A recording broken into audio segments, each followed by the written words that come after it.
Hello, and welcome to this edition of the Arab Digest podcast. I'm William Law, editor of the Digest, and my guest today is Francis Ghilès. Francis, a regular contributor to the Digest, is a specialist on security, energy, and political trends in North Africa and the Western Mediterranean.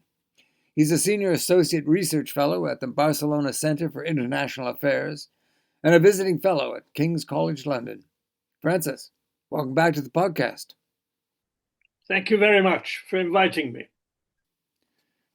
Francis, we're going to talk about energy opportunities for Algeria and Libya within the current geopolitical landscape in those countries and in Europe, with European nations needing to break away from the reliance on Russian gas. But first of all, can you tell us just how resource-rich Algeria and Libya are?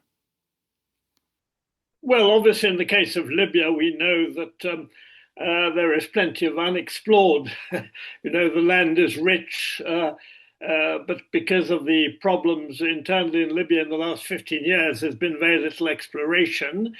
And we also know that there are most probably rich resources underwater at sea. The problem being that there's a conflict there, Greece and Turkey and Libya and Israel and all the rest of it. There are conflicts about where the demarcation lines, lie at sea. So that makes that development rather unlikely. In the case of Algeria, we had a new hydrocarbons law 3 years ago, which is just coming into being implemented by agreement signed last year with major Western companies. But there's been very little new exploration activity in recent years.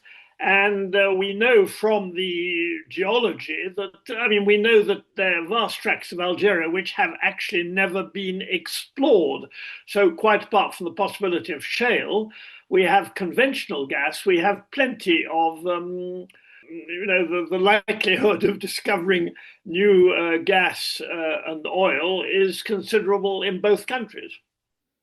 So the energy resources are there in abundance, and there's a market. The opportunity is there. The market is Europe, and Europe has learned a hard lesson about being reliant on Russian gas. That hasn't worked out well for them. They had signed a $750 billion deal with Trump, and that was seen as their exit ramp from reliance on Russia. Is that still a viable option for Europe, given the tensions between Washington and Brussels? Well, there were always questions about the viability of that because, it's all very well banding around huge figures. The fact is you've got to put it into practice. You've got to have liquefied natural gas terminals. You've got to have ships. It's not as easy as all that. So in any case, there were questions about it. And of course, the deterioration in transatlantic relations we've witnessed in recent weeks because of the crisis over Greenland make the Americans a much more problematical supplier than would have been the case before. So whatever happens to the politics of America, a number of buyers in Europe must be wondering, well, is it safe to put so many eggs in one basket? The other point to make is that what Madame van der Leyen, the president of the Commission, said last year, it is not the Commission which decides energy policy. It can put sanctions on Russia or whatever it wants to do, but it is individual states which decide, and individual companies, state or private, which actually decide on the investments they're going to make, the contracts they're going to sign. So, we are in a world where diversifying your sources is the key word. Yeah, and it's interesting, isn't it, that the Europeans thought that they would simply put their eggs in another basket, having been trapped by Putin in that situation with the Russian gas. So we've got North Africa, and as I suggested, perhaps Europe's best bet. There are already undersea pipelines in place. Is that right, Francis? Can you give us a picture of those pipelines and the sort of capacity they have? Well, there are four underlying pipelines. Three from Algeria, one from Libya goes to Sicily, to Italy. So that's one thing. And it's hardly been used, if at all, in recent years because of the decline in the production in Libya. With the case of Algeria, there are three pipelines.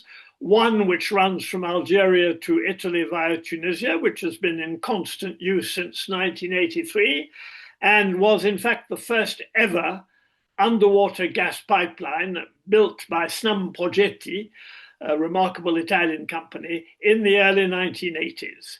Then there is a pipeline which runs directly from western Algeria, from Arzu, the big oil and gas base near Oran, the capital of western Algeria. It runs directly to near Alicante in the south of Spain. And that's still in use. There's no problem. Then there is the pipeline which was built in the 1990s, which runs from Algeria through Morocco across the Strait of Gibraltar to feed into the Iberian Peninsula. That gas pipeline, the flow was closed by Algeria in 2021, following very badly deteriorating relations with Morocco. And by one of those wonderful ironies of history, Morocco is now fed by gas which comes from Spain to replace Algerian gas. So there is plenty of spare capacity. I mean, there's probably about half the capacity of these pipelines. We're speaking of billions and billions of cubic meters of spare capacity, so there's no problem at all. And of course, to that, you have to have the LNG terminals, one in Western Algeria, one in Eastern Algeria, and one in Libya.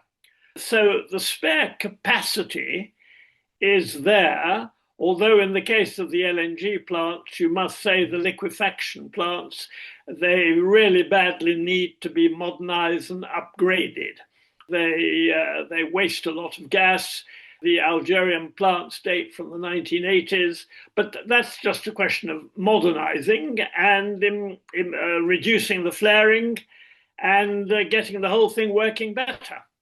All right, so the market is there, Europe. The infrastructure, or a good part of it, is in place, albeit needing some work to bring it up to standard. You've got these two energy-rich North African countries. It looks a beautiful picture at a distance, but take us closer, Francis. Let's start with Algeria. What are the obstacles Algeria faces getting more and much more of its gas to Europe?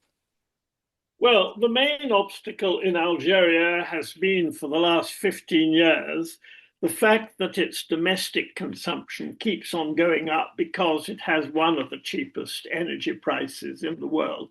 I think it's the electricity must be the third or the fourth cheapest in the world. So that encourages waste. And therefore, more than half of Algeria's production of gas goes to domestic consumption. The Algerian government is very reluctant to move in on this front because they're afraid of social unrest if domestic prices go up. They also tend to promote industrial projects which use gas because they view that as developing their industry. But of course, to use very cheap gas for certain industries is not necessarily the best way of industrializing.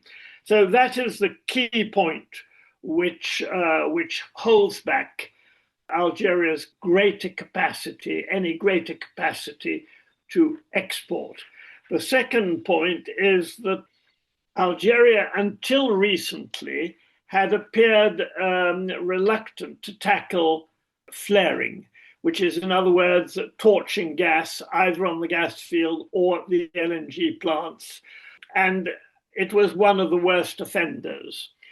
But as recent reports from the consultancy Capterio have shown very well, Algeria is making an effort on that front, and there are quite a few billion cubic meters of gas to be recovered, which are being recovered as the flaring program goes ahead.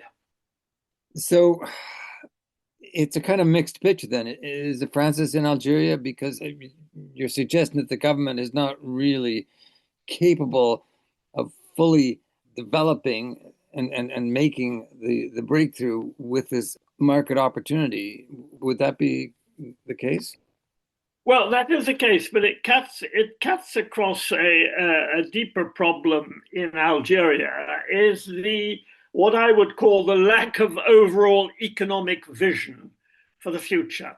The Algerian government and the rulers of Algeria want the state to keep a very tight grip on the economy. Therefore, they have not made life easy for private investors in Algeria, and there are some very savvy ones despite everything, nor have they made life particularly easy for foreign investors, except maybe in some areas of mining, phosphates, and things like that. So they have not been market friendly. And in so doing, they've deprived themselves of quite a lot of foreign investment, a sharp contrast to Morocco. The second point is that in the Gulf and Saudi Arabia and other oil and gas producing countries, there has been a policy in recent years, pretty widespread policy, of maximizing the production of oil and gas and reinvesting and using that money to either build up state investment funds or wealth funds or whatever you want to call them, and then use them for investing abroad or in your own country, and developing solar energy. You can imagine in Algeria, where a big part of Algeria is desert, solar energy is being developed, but very slowly compared to what could be the case. So the risk in Algeria is that this oil and gas in the ground becomes stranded assets, because as Europe moves towards other forms of energy, oil and gas will be used less and less. And it is a fact that Europe, the use of gas in Europe will not go up in the next few years. It'll probably remain stable, or it will fall, depending on how the Europeans manage their problems. You mentioned, Francis, the difficulties that the private sector is facing in Algeria. Can you expand on that a little bit? The thing is that the private sector is not viewed very kindly by the government, which wants to keep, and the military rulers of Algeria want to keep control on the economy. And therefore, they are not allowing the private sector to have an even playing field. In Morocco, the situation is much better. And therefore, there is far more private investment and far more foreign private investment. In Algeria, foreign private investment, apart from a few great projects like phosphates and certain farming projects in the desert, they don't get this. And it comes back to this fact that Algeria's refusal to set up a sovereign wealth fund, because it just does not agree with most other oil and gas producers, notably in the Middle East, that the best thing is to maximize your production and exports and gains, money gains from oil and gas exports, and reinvest that in the modern or the economy of the future, which is non-carbon, which is solar in the case of Algeria. And this is a major difference of Algeria. They never set up a sovereign wealth fund, even 10, 15 years ago. It's something they just don't grasp or don't have the capacity to do. And this cuts across another point, is that unlike many countries like China famously, and Morocco more recently, Algeria has a diaspora which is very active and which is now where people are attaining very senior positions in Europe, in Canada, in America, in the Middle East. The Algerian leadership just does not want to use the talent of its diaspora. And any opening up of the system would need to call on the talent of the diaspora. But of course, that would blow new ideas into the system, and you couldn't continue running the system in the corrupt and status way it is at the moment. You're listening to the Arab Digest podcast with me, William Law, and Francis Ghilès, a specialist on security, energy, and political trends in North Africa and the Western Mediterranean. For more on what Arab Digest has to offer, head to our website, arabdigest.org, where you can find details on how to receive our daily newsletter for 2 months for free. Check us out at arabdigest.org. Well, all right, let's turn now to Libya. You've touched a little bit on the problems with Libya, and that report you referenced also looked at Libya and the issue of flaring off. Libya flaring off a lot, I gather, from what that report had to say. What are the challenges for Libya? Well, I mean, Libya's gas flaring, according to this Capteria report, rose to a recent record, 7 billion cubic meters in 2025, which is 7 times the volume exported via the Green Stream pipeline to Italy. And so this is completely crazy at a time when Europe is actively seeking to secure new gas supplies. And this problem in Libya, they're losing $2.6 billion a year. So there is a real problem beyond any question of new exploration. There is a lot of gas to be saved, to be produced by reducing flaring. And so the big question for Libya in the next year or two is, are they going to move on that front, which is relatively easy? Within 2 or 3 years, you can do a lot, whereas exploring new fields or developing old fields takes much longer. So a certain number of Western companies have signed deals with Libya for different things, but we always come back to the state, the rule of law, and the chaos, or whatever you want to call it. I'm not an expert on Libyan politics, but I mean, the disorder in Libya makes things very difficult. This is where the great contrast is with Algeria, because for all its faults, Algeria is a state where security rules. There is the army, the police. Algeria is very well controlled. So there is no real problem of security in Algeria. The only problem in Algeria of potential trouble is if the authorities decided to develop shale gas, because they have huge reserves of shale gas.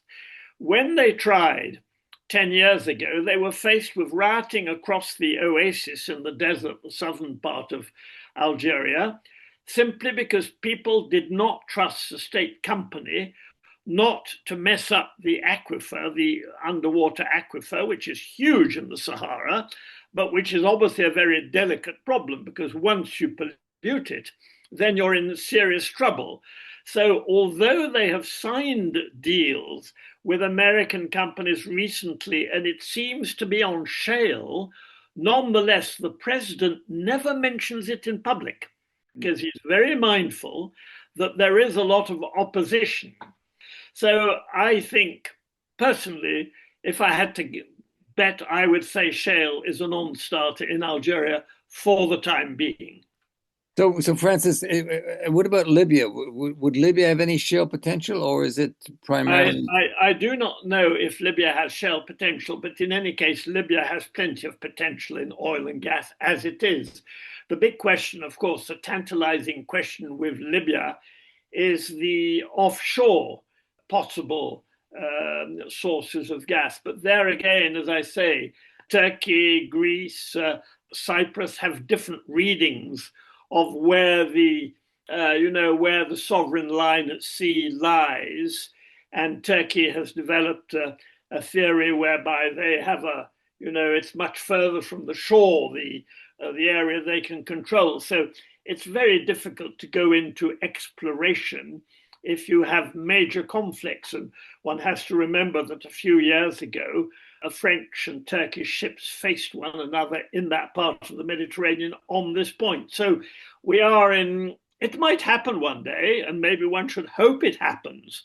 But for the moment, I don't think that the domestic politics of Libya and the tensions between these different countries speak of a kind of easy game of investment offshore, all the more as there's clearly plenty more to do onshore.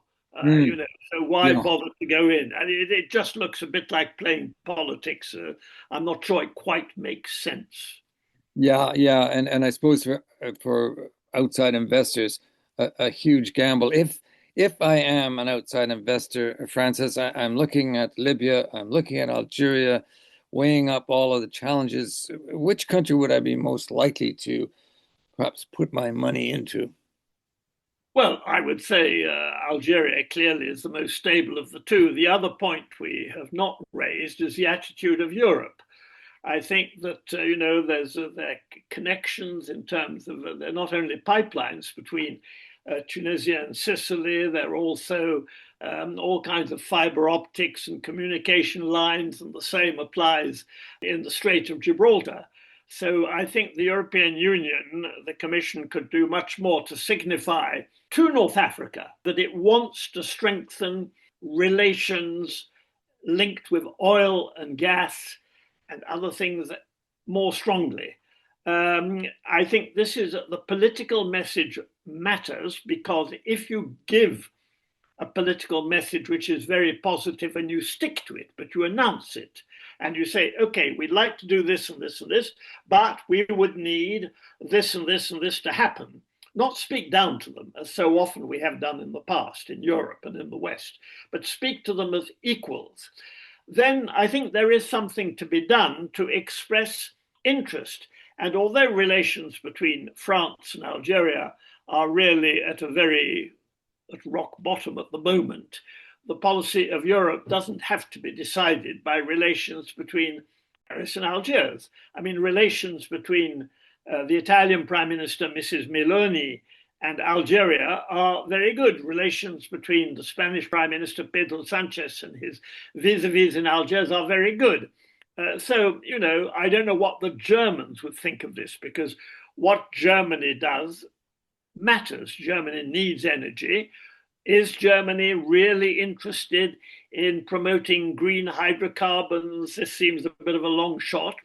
So I think it's not just the question of Algeria and Libya. It's also a question of what is the political message coming out of Europe. And I think here we touch upon a strategic point, that Europe's lack of strategy. It's got Russia wrong. We can see it with what's happened in Ukraine over the last 15 years. In the Middle East, it brushed the Palestinian problem under the carpet, and we saw what we saw in Gaza, and Europe has lost much influence. The question now is North Africa. Are the Europeans going to wake up and decide that, irrespective of relations with America, with Russia, with China, it really needs to have vis-a-vis the Maghreb in general? And so the Maghreb is Libya, Tunisia, Algeria, Morocco, Mauritania, if you will, and Mauritania now has oil and gas. All these countries deserve to have a much more proactive and forward-looking thinking in Brussels. Is Brussels capable of thinking out of the box on this one, having failed to do so on the Middle East and Russia? Mm, That is one of the questions today. yeah, yeah, and it's potentially, if Europe could get its act together, it's a huge and historic opportunity, but not just for Europe, for both sides of the Mediterranean. But you touch on really the attitude of the Europeans. It's still a colonial attitude that seems to persist. Well, rather than colonial, I would say Europe today, because of the rise, particularly of right-wing parties in Europe, Europe is obsessed by illegal immigration.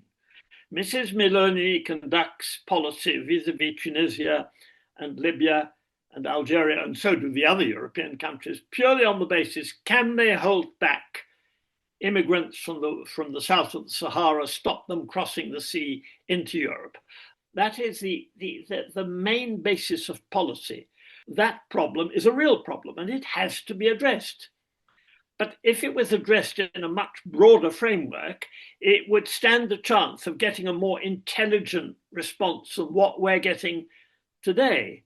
And economic cooperation matters, and it matters all the more as there are millions of of North Africans who reside in Spain, France, Holland, Belgium, Germany, Italy. All these people matter in terms of the internal politics of Europe. They may fuel fears about, the great replacement theory that Muslim people are overtaking Europeans of Christian origin, all this kind of stuff, all these this idea of a great plot. That's one thing. But to have a rational policy towards North Africa, a strategic policy, you'd have to think through all this. And one must remember that the Barcelona process, which was the great project launched in 1995 of cooperation between Europe and the Mediterranean, it never envisaged the southern Mediterranean countries, and in this case the Maghreb, as equals. If people in Brussels or politicians in Europe, because that's what matters, could actually think of North Africa as normal people who had the same rights and the same dignity and the same intelligence as we had, and stopped looking down on them or just reducing them to refugees or Islam or terrorists or whatever, then I think that it's a revolution of the mind. And I think it is this incapacity to think the future vis-a-vis North Africa and beyond that, Africa and the Middle East, which has cost Europe so much in recent decades. So energy is an important part of this game, because the ties of energy, when they are solidly built, do matter. They do help to structure an intelligent debate about mutual interests. Yeah. The thought, Francis, that energy could be the pathway to a shared and better future on both sides of the Mediterranean is really very intriguing. Whether Europe can grasp it, whether Libya and Algeria and the broader Maghreb can take advantage of it, I think we'll just have to wait and see. But I thank you for your thoughts today, Francis. Thank you very much for having me. My guest today on the Arab Digest podcast was Francis Ghilès. Francis, a regular contributor to the Digest, is a specialist on security, energy, and political trends in North Africa and the Western Mediterranean. Arab Digest is an independent voice on the Middle East and North Africa. No sponsors, no advertising. Our support comes only from our subscribers. With all that's going on in the world and the huge challenges independent media is facing as the US and other democracies tilt towards authoritarianism, we need your help. We need your support. Head to the website, arabdigest.org.